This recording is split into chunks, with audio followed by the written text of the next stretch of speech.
কিছুদিন ধরে জাতীয় দল হিসেবে কোন দেশকে ক্রিস্টিয়ানো রোনালদোর ছেলে ক্রিস্টিয়ানো জুনিয়র বেছে নেবে তা নিয়ে হচ্ছিল নানান আলোচনা। বিভিন্ন কারণে 5টি দেশে খেলার সুযোগ ছিল তার। তবে 14 বছর বয়সী রোনালদো পুত্র পিতৃভূমির হয়ে গড়তে যাচ্ছে নিজের আন্তর্জাতিক ক্যারিয়ার।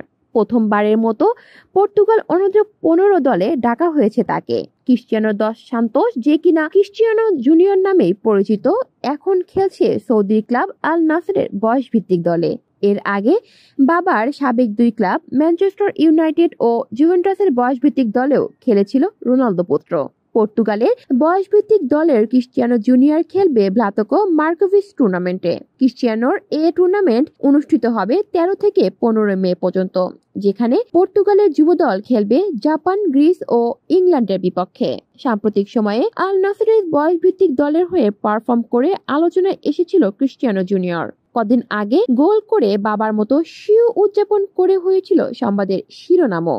আল নাসরের যুব দলে করা পারফরমেন্সই হয়তো পর্তুগাল বয়সভিত্তিক দলে সুযোগ করে দিয়েছে তাকে। বাবার পথ ধরে দারুণ কিছু করে পর্তুগালের জাতীয় দলে ক্রিস্টিয়ানো জুনিয়র সুযোগ করে নিতে পারবে কিনা সেটাই দেখার অপেক্ষা।